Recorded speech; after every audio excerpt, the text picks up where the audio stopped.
Hi, it's the holiday season, which means everyone is putting the finishing touches on plans to enjoy time with family and friends. And when I say everyone, that means those of us here at the Hard Won Wisdom podcast. So Fawn and I decided to choose one of our favorite past guests and reshare her episode. Trudy Bourgeois, CEO, author, and diversity, inclusion, and equity thought leader, she moved us emotionally with her life story. She reminded us that although we may be the walking wounded, we have purpose and power to change this world for good, making it an even more beautiful place. So grab your tissue because this one is going to really speak to your heart. And remember to please like, subscribe, and share. And we'll see you with new podcast episodes after the first of the year. Welcome to the Hard Won Wisdom Podcast with best-selling author Fawn Germer and corporate innovator Michelle Brigman. Come here weekly for career and life-changing conversations with some of today's most influential thought leaders, senior executives, and trailblazers who will share their mentoring wisdom. This podcast is brought to you by the Women's Leadership Network. Hey, Michelle. Hey, Fawn. Well, and hey, you out there, we just had a mind-blowing conversation with our guest today. Oh my God. Talk about an emotional roller coaster. No kidding. This woman is so inspiring and so real. And this one is my first time that I've cried on one of our podcasts. So I think you'll like it. You'll love her. She's the real deal. So with that. Well, hello, I'm Trudy Bourgeois. I am the founder and CEO of the Center for Workforce Excellence, where we focus on building inclusive leaders, inclusive cultures to drive better business results. I'm Fawn Germer. And I'm Michelle Brigman. And we are so glad you're here at the Hard Won Wisdom podcast. Thank you. Trudy is a touchstone for many people. So I'm especially thrilled to have her here. She is so inspiring for me as just a person, and to have her as a friend is a gift. And I want to get right into it because every time she goes into stories about her family and her background, she just hits my heart and it changes my soul. So I want us to go back to when you tell the story about your grandmother, about integration, about your early life and how that impacted you. Oh, Fawn and Michelle, thank you so much for the opportunity. I feel very fortunate to have had people around me as a kid who taught me about possibilities and taught me about love and talked to me about forgiveness, despite the fact that I was born into segregation and was a part of desegregation. And one of my most defining moments early on in third grade was integrating the Catholic school in Mobile, Alabama. And we lived at the bottom of the hill where people with less resources, no resources, home. And the school was at the top of the hill where the doctors and lawyers and people who worked for the city lived. And I was super excited about getting to go to the good school. I mean, because it was like a big deal, and I was sadly disappointed that the classmates that I had didn't share my excitement because they had been raised that you didn't associate with Black people. And so I thought this is going to be just fantastic. I'm going to be embraced and I'm going to have fun. And then I'm out on the playground. And it's a beautiful sunny day. And I was so excited that, like the school had a playground, like my previous school didn't have a playground. And we're out playing and one of my classmates, a little boy, he says, hey, you. And I turned and he says, we don't want any doo-doo babies here. And I was taken aback. We just didn't use language like that in the house. But then it just went from 0 to 1,000 degrees in 2 seconds, because as soon as he said that, then another little boy said, they don't call them duty babies, they call them niggers. And we don't want any niggers here at this school. And then the little boy who was standing right next to him then turned and went, and he spit in my face. And the nuns came running out, and this is when the nuns used to tuck their tissues underneath their watches and stuff, they're like waving, and everybody's like, I'm having a tumult. I'm having a complete freaking meltdown now, because I'm like, what just happened to my life? And so my mother, God rest her soul, the nuns called, and she came up, and she should have never had a driver's license. There was not enough Valium to put her on the road to drive. But she came and she got me, and she took me back down the hill. And my gram, Mary Elizabeth Stallworth, who was the product of a slave and a slave master who appeared Caucasian, was waiting. And I was full of anger, full. And I wanted to inflict pain. I got out of the car, and we called my grandmother Di, and I was boo-hooing, and I was trying to tell her, what had happened. And I was like, I'm telling Andre, I'm telling Jerome, we're going to go back. We're going to hurt somebody. And she just took me into her arms, and she said, no, you're not. And I was like, did you just hear me? Like I was spat on, like spit, like inward. And she was just like, well, baby, listen, let me tell you, there's going to be lots of times that you're going to go places, and you're going to be the only one that looks like you. And she said, you have to hold your head up high, and you have to remember, it's not what you're called, it's what you answer to. And you will pray for those people because they don't understand. And that was a defining moment in the way that I looked at people who looked at me with hatred. Like I from that moment on, like I couldn't, as much as I wanted to be, like, I don't want to be around you, which would have been I think a natural human reaction. But as much as I wanted to, I could hear her voice ringing in my ear. I still do, even today. And I'm going to be 62 this year. And I tell you, there are times when I am still the only one. And I know people in the boardroom or wherever don't really want me there. They're not open. And sometimes in the quietness of my own voice, I have to repeat the words to myself that she breathed into me. I have to repeat that it's not what you're called, it's what you answer to. And so, I've had to do that all my life. But if that hadn't have happened, I probably would have been a great poster child for an angry Black woman.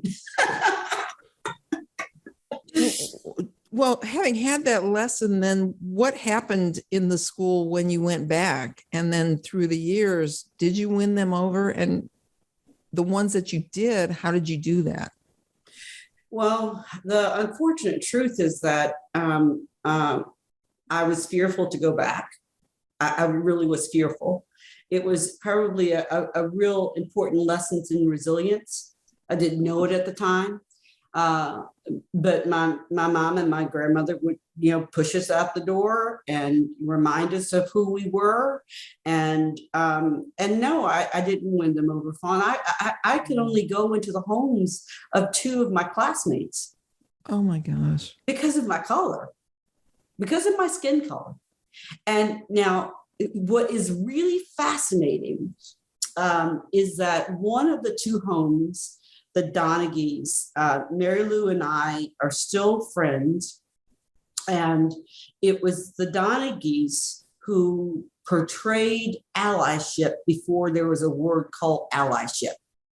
because back in that time, when white people were caught with black people, well, the white people were beaten too. So they would take me.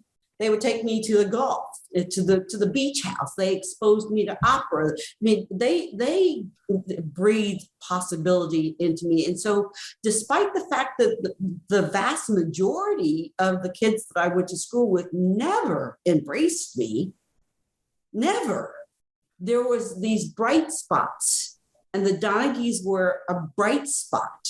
Like, I used to stand in their kitchen and dream one day about having a refrigerator full of food that wasn't government cheese and powdered milk and real toilet paper and sorry. Oh my God.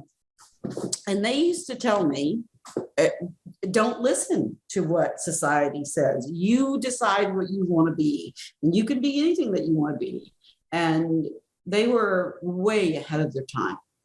Way ahead of their time. Wow, that is just so powerful. And that you rebound out of that into so much success. I mean, just. Well, honestly, the idea of fighting for equality, that's where it was born. It was a dream that chose me, right? I hated the way that it felt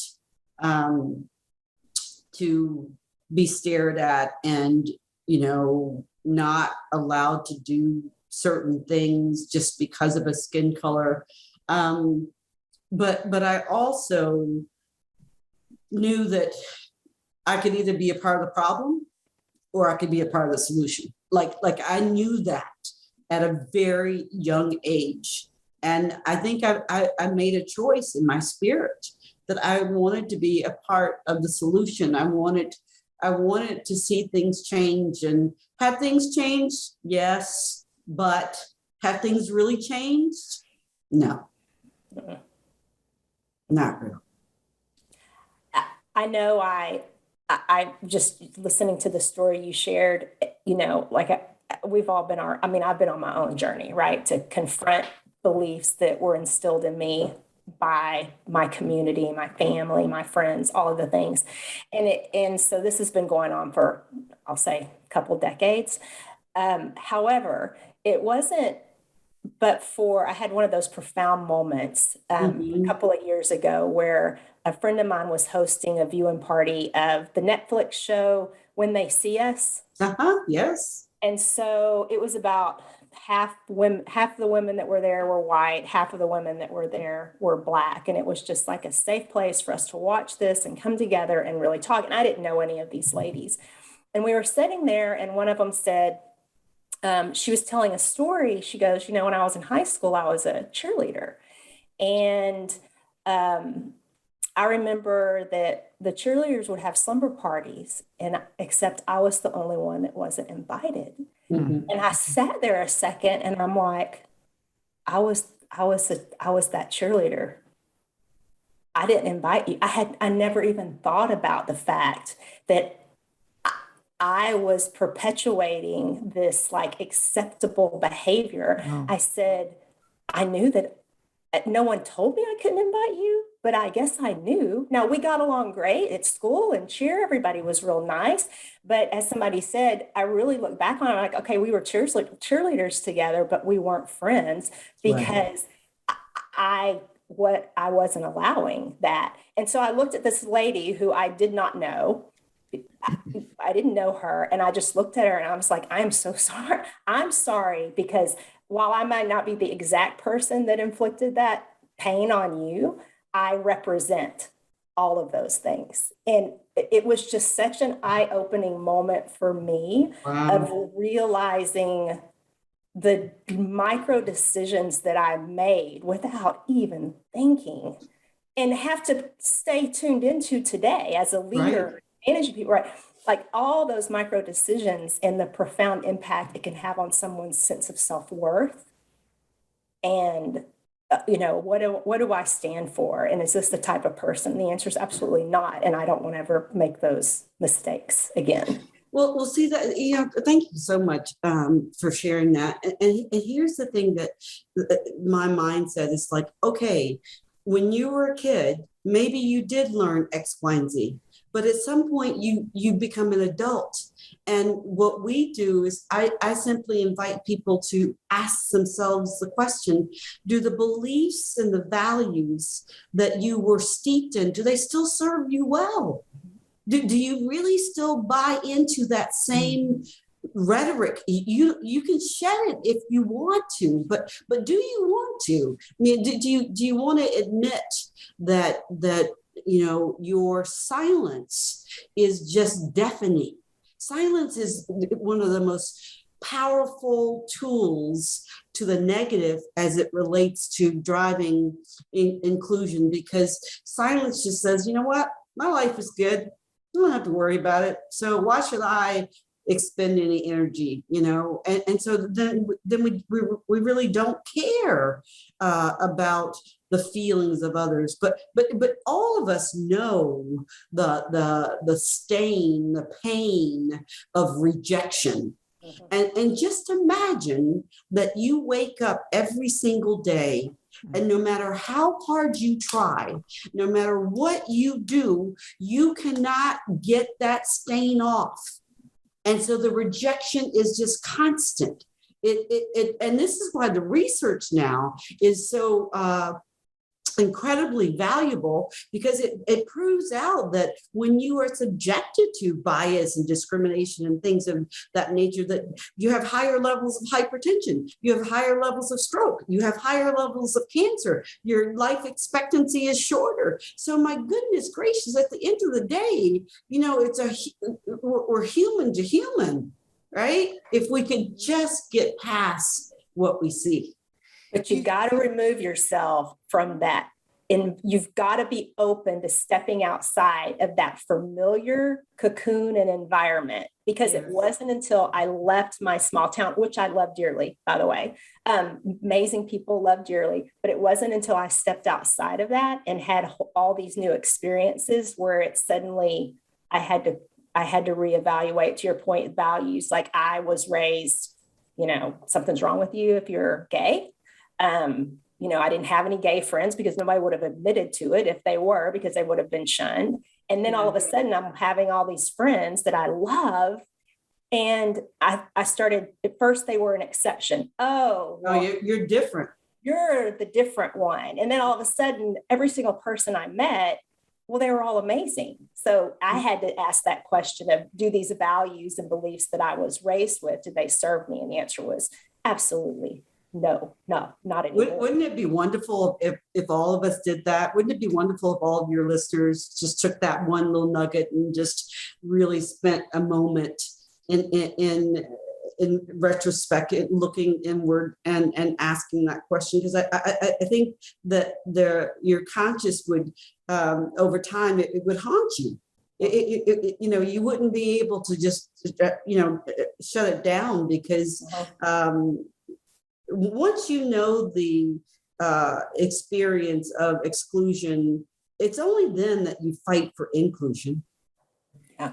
If you don't understand exclusion, you're not going to fight for inclusion.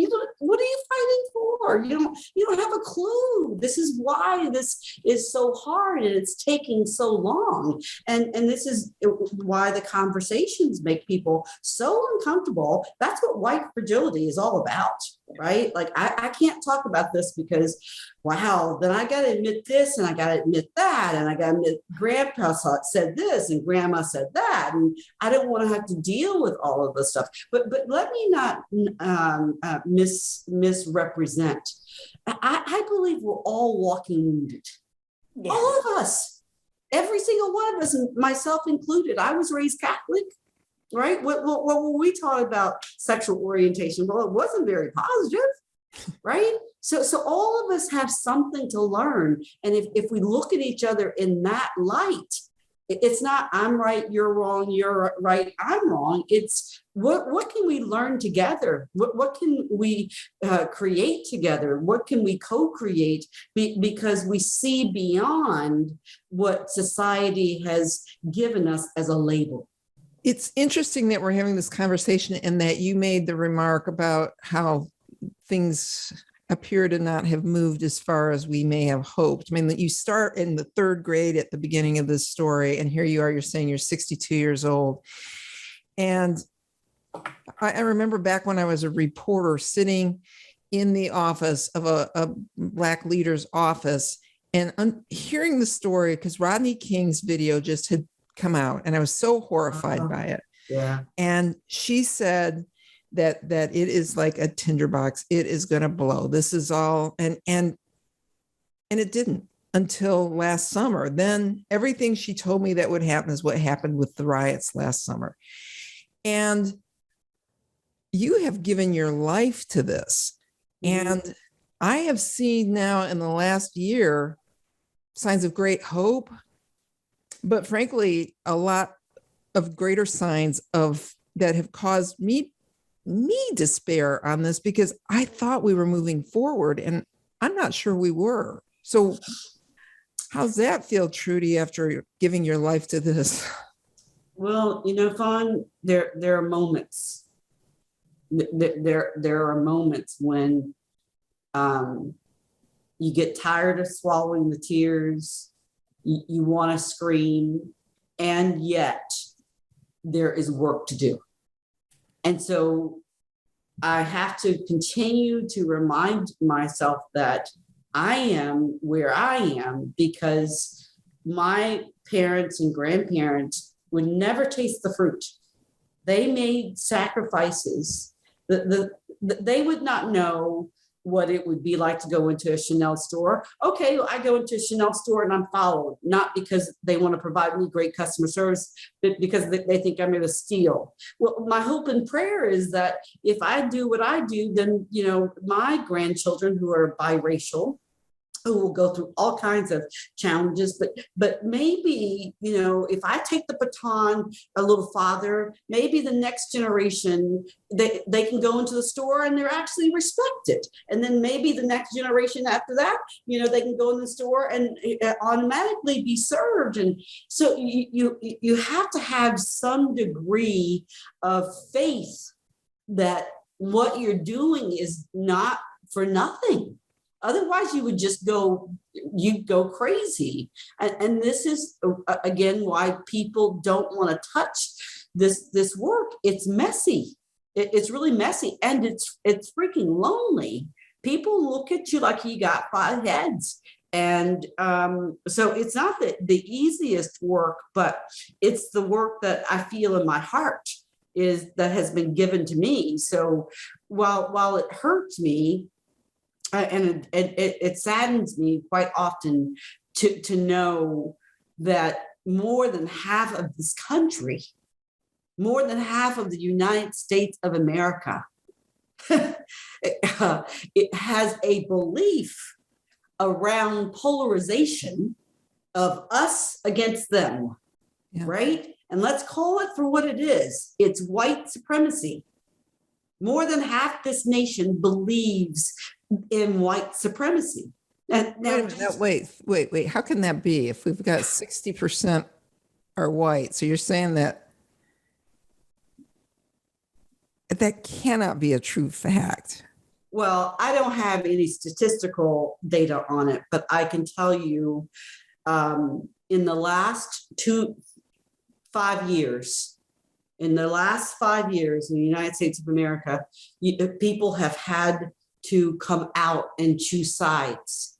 And they were emboldened and empowered, and they publicly chose sides. And the sides were, look, you're white, you're right, you're not, you're wrong. And that is just the way that it has been. So this counter peg that we've been, sitting on came to a head, but those tensions had been there for decades. Mm-hmm. It was in plain sight. Well, I want to ask you just real quick to define what you mean by white supremacy, because I say this. Yeah, that's a good. The moment you say that on this podcast, we have a population of listeners that they just shut you down because they have in their own mind a definition of what, like, how do you define that? Because I think there's a moment here where we can open a door. I don't want to close this door. I want to open this door so people can understand what you mean and where the missed opportunity is to. That's really good. I really I appreciate you giving me the space to unpack it. So my definition of those who have a belief system, and it is a belief system, right? Just like we were talking before about, whether our beliefs still serve us well. That belief system says that Caucasians are superior to any other race. As simple as that. And so conversations like, talking about white privilege, all of those come together in this vault that we've entered into. And I know that it makes people uncomfortable, but my hope is that you'll lean into that, because if you don't, then our generation, us, we've got, blood. We're part of the problem if we're not courageous enough to touch the serious truth, just like where we started. Then we won't get to a place where we are working together. We're co-creating. No, you know what we'll do? We'll be politically correct, but I won't put my feet underneath your dinner table, and you won't put your feet underneath my dinner table.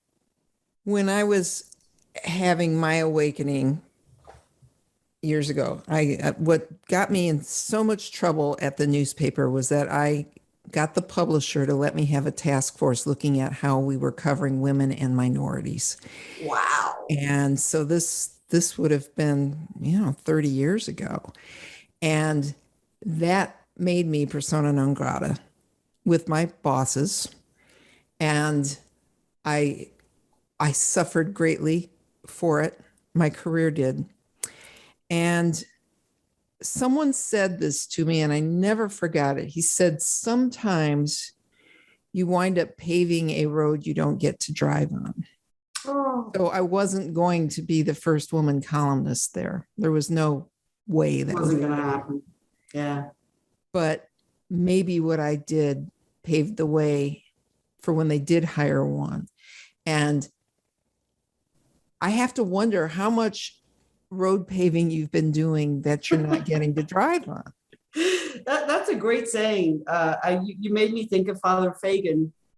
God rest his soul. When I was in college, I worked my way through college, and I worked for the departments of philosophy and religious studies. And I remember when I left, they got two people. Actually, they put broke the job into 3 different jobs, right?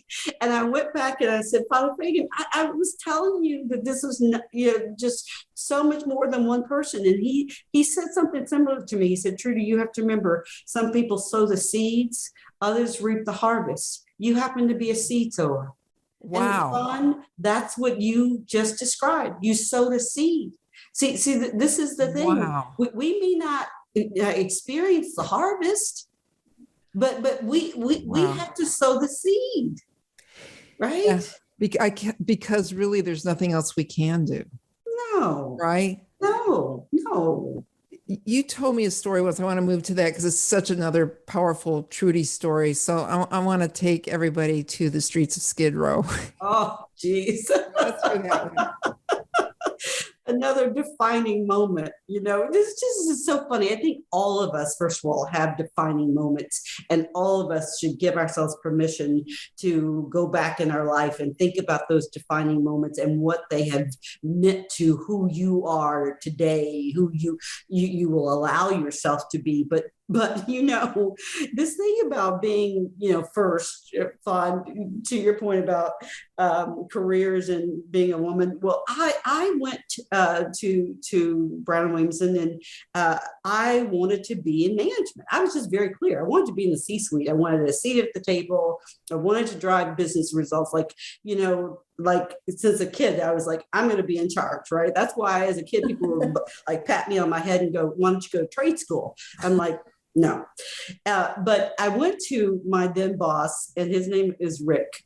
So we'll call him Rick.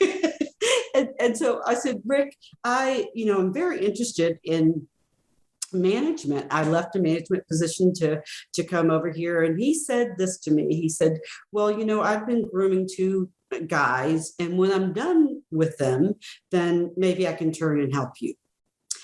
To which I said, okay, you have a choice to make. You can go, that is not what you wanted to hear, and no, it wasn't, or you're going to do something about it. Well, I started thinking, okay, how can I start to advocate for myself? I didn't even know the language, the vernacular of advocating, but a very long story made short, I was invited to a reception for top sales performers in Louisville, Kentucky, and the president of the company, Tommy Sanderford, God rest his soul, he happened to be there, and I stood by the door waiting to meet him, and I indeed met him, and he gave me a couple of minutes of his time, and I pitched this idea about some business opportunities in Los Angeles where we were living. Well, fast forward, now I've talked to the CEO, so I get some attention. So I get promoted. But guess what they give me? They give me Watts and Compton and South Central Los Angeles and Skid Row. And I was like this little country girl. I didn't know anything about gangs. This is at the highest point. This is when Rodney King and all that stuff was happening. I was out there.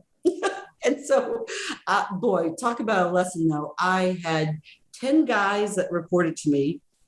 And the first meeting that I had, I remember before this incident happened, one of the guys said, ain't no bee going to tell me what to do. And it wasn't babe, it wasn't beautiful, and it wasn't bold. It was something else. Boys, I'm taking charge here. And so Vincent Rochelle actually took me to Skid Row, where I learned one of the most powerful leadership lessons in my life. And so, first of all, I didn't know what Skid Row was. Describe it. It was a jungle. People were getting high. Like shooting up, like right on the corner. People were sleeping on the sidewalk. People were vomiting. It was like a war zone. And that was just mind-blowing to me in and of itself, so much so that I didn't realize that he had left me in the car, right? He left me in the van. And so then I had to navigate my way, the bodies, the people who were sleeping right outside the liquor store. I was so afraid. I didn't know, I was scared out of my mind, honestly, to be quite honest.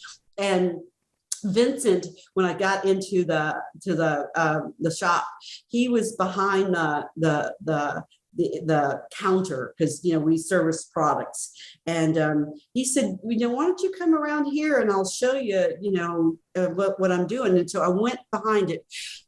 This man had a sawed-off shotgun. The owner of this is what I used to see every day, right? And he had this big Doberman pincher. And so Vincent says to me, he goes, people with uppity attitudes, they get taken out with things like that weapon and that dog.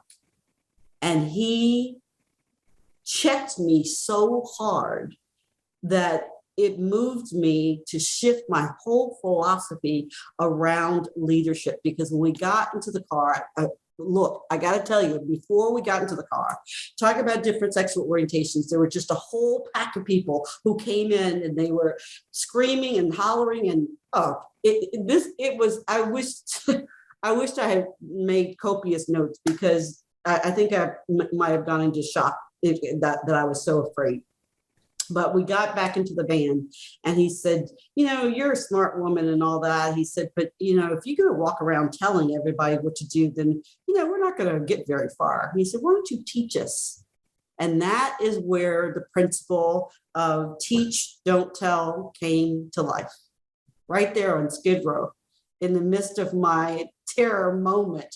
And I tell you, other incidences happened where not too far from Skid Row, we laid for hours face down because there was a gun battle between gangs happening.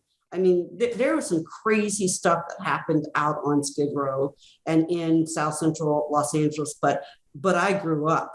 I grew up, and you know what's really interesting, when you talk to some of the people that are on Skid Row, when you actually slow down and you talk to them, you know what you find out? They're former executives who got hooked on drugs. I had the most interesting conversation one day with this gentleman who was a former executive, and he had gotten mixed up in doing cocaine with clients, and his life just unraveled and spiraled out of control. And I can't tell you how many people that I talked to that had so much to give. And it was another one of those inclusion lessons too, though, because I thought nobody would give these people the time of day, Right. Myself included. Right. Right. So it was a lesson in leadership in so many different ways, about meeting people where they are, and about not assuming, and about using your gifts and talents to serve rather than to be served. It was a game-changing moment. It's that walking wounded comment you made before. You just happen to see their wounds on the outside and you don't understand. And then everybody else, you have the group of people who they're on the inside, but the pain's there. And how resilient and how adaptable they are in those moments where life throws them the punches to thrive through and beyond the challenge. That's and right. Not just give in. And the importance, too, of your, like you talked about earlier, just your support system. They didn't have the grandma around them to hug them and say, you pray. It's what you need. Right.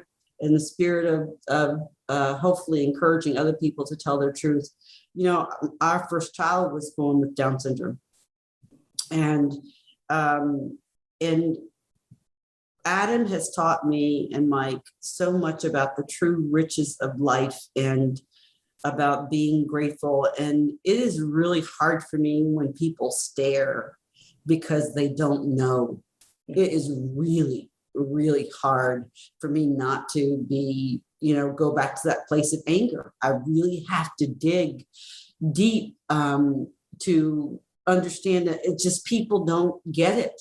That they just, if they knew the stories of Adam, if they knew that this kid has inspired. Fawn, you talk about inspiration. My son has been a source of inspiration to me for years. Adam really struggles with communication, and he probably always will. But he had multiple surgeries on his ears because he had so many problems. And anyway, long story made short, they decided that he needed what's called a tympanioplasty. It's where you take the ear off and then rebuild the canal down to the brain. And so we decided, after lots of prayer, that we had to take this chance. The doctor was like, this is his last chance to actually be able to hear. And so we did the surgery, and thank God, after 8.5 hours, he came out, he was fine. And he was in the recovery area, and a nurse who thought she was helping him held up the mirror, and all he could see was his head was covered. And he started screaming, no ear, ear gone, no ear.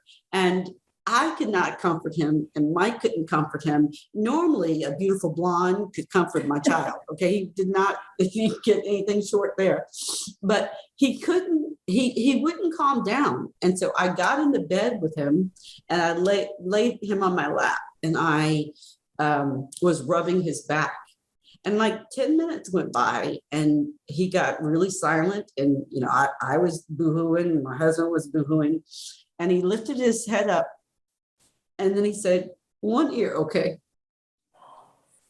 Oh. And he was ready And he did face the world who stares at him. And he was ready to do that despite all of his challenges. He was okay. He had the courage to say, no matter what life gives me, I'm gonna be okay.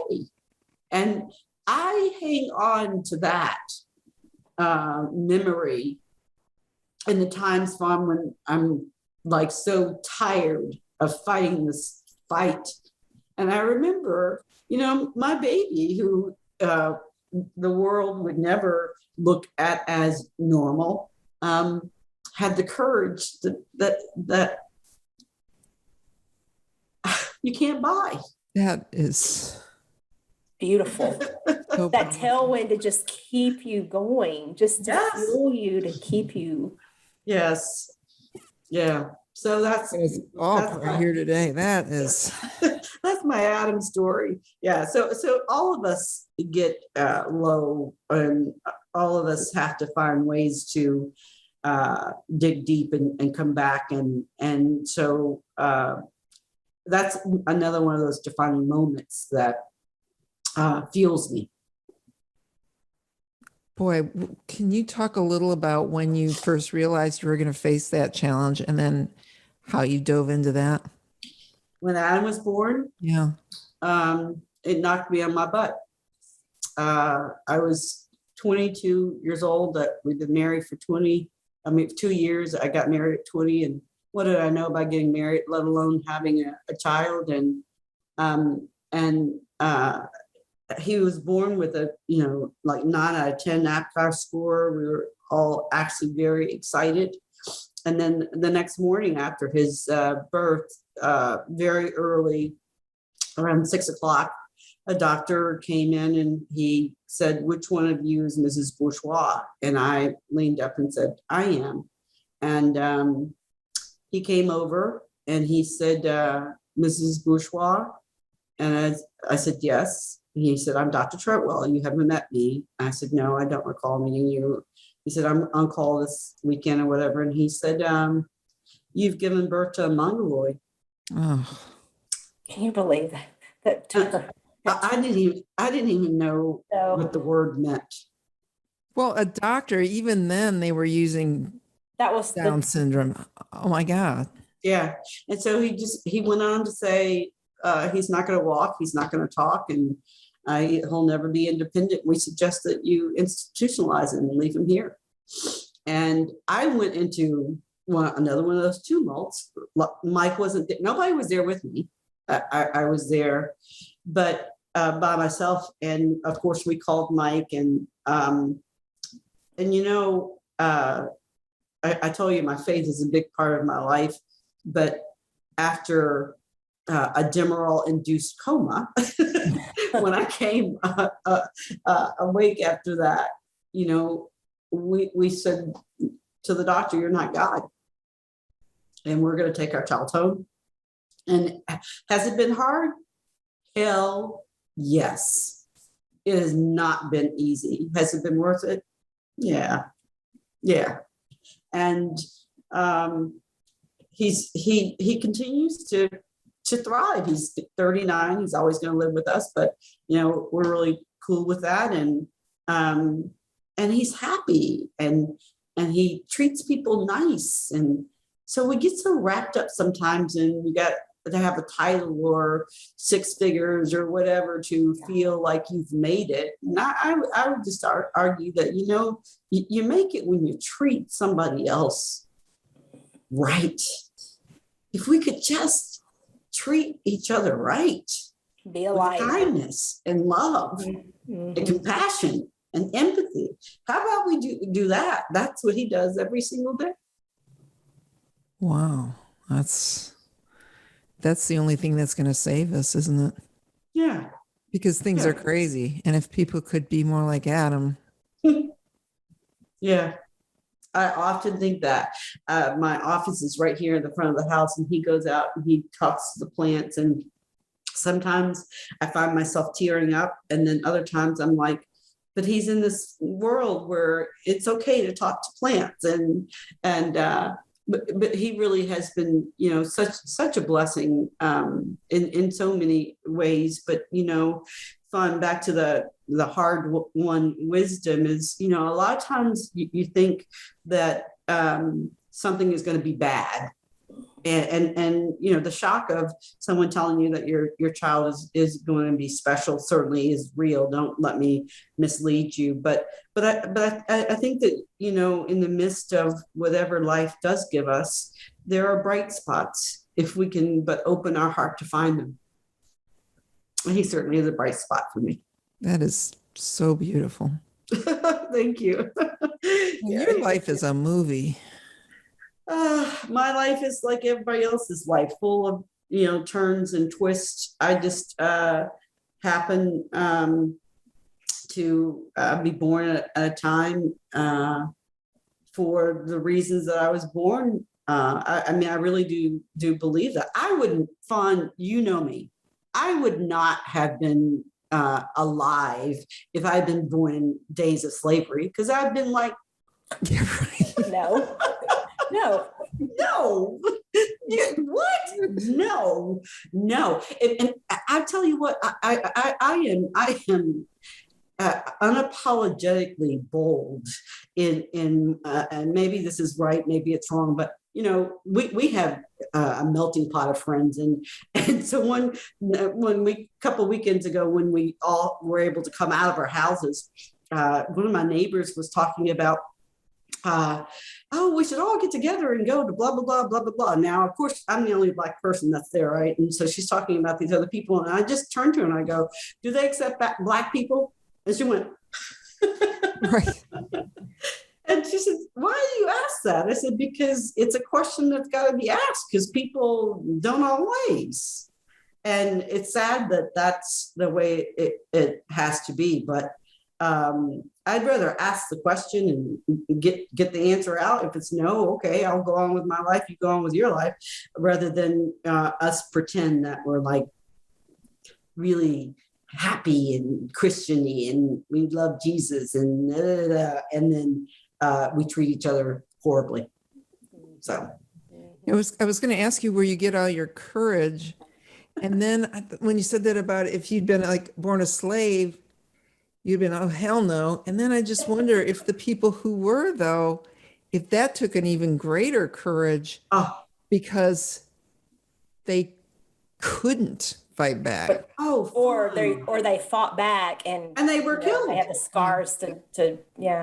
Oh my gosh, Fawn. That's what I mean. I don't hold a candle to the kind of courage. My grandmother should have been one of the wealthiest individuals in the city of Mobile, but she wasn't, because the property that her slave master passed on to her was taken away from her. Those stories are real. Yes, no. There's just a story that came out about Huntington Beach, California, and how Huntington Beach had been owned by, a group of Black people, and it just was taken away. In those days, things, eminent domain, anything, any reason, and yet she didn't harbor hate. So my goodness gracious, I don't have those kinds of issues, right? I should be striving to do more. And I think we have a responsibility to pay it forward, because they would never taste the fruit. I mean, like, they knew they would never taste the fruit. Imagine that there's not a daggone thing that you can do to change your circumstances. Just imagine what that must feel like. And so, no, I don't hold a candle. I should be using my voice, and I should fight to the bitter end. Well, Trudy, you're doing it. You're doing it. And, we all aspire to have a life that has purpose and meaning and impact. And I think you're such a beautiful representation of that. Oh, and so kind.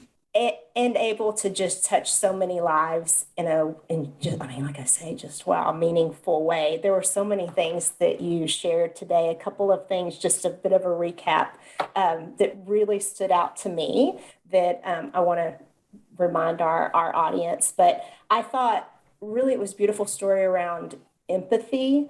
And talking about when you understand exclusion, it's that point that you understand how to fight for inclusion. And I think while we even talk about it in the context of DEI, but it's empathy toward anything, right? Take your own experiences, because those are what allow you to connect with a person on a really meaningful and deeper way. So I thank you for that. I also liked whenever you talked about when you can see beyond labels, you can co-create something beautiful. Mm-hmm. And even when it's hard, remember there's still work to do. So don't stop, and have faith that your purpose and your calling matters, even again when you don't see the reward. But I love are you a seed sower or a harvester? Because you need to embrace the role you play. Mm-hmm. Awesome. And then great leadership is teaching, not telling. Amen. So, thank you very much. Such a beautiful story. And I'm so grateful that you spent some time with us today. Well, you guys are doing great work. Keep on inspiring women and men and whoever will listen to do more, to be more, to make a difference, because that's what life is really about, right? Yeah, I can't wait to get into the after show, because this has been such a great moment to be talking to you. We've done so many interesting, wonderful women. It's the first time I cried on it. So Well, I didn't mean to make you cry. it made me cry, Trudy. So thank you so much for being with us here. And everybody, thank you so much for joining us on the Hard Won Wisdom podcast. Thank you. Thank you for joining the Hard Won Wisdom podcast with best-selling author Fawn Germer and corporate innovator Michelle Brigman. Join us weekly for career and life-changing conversations with some of today's most influential thought leaders, senior executives, and trailblazers who will share their mentoring wisdom. This podcast is brought to you by the Women's Leadership Network. Visit hardwonwisdom.com for more on this podcast and for links to Fawn and Michelle's web pages and social media. Also, be sure to rate, subscribe, and review wherever you listen to your podcasts. We really appreciate that effort, and we'll see you next week.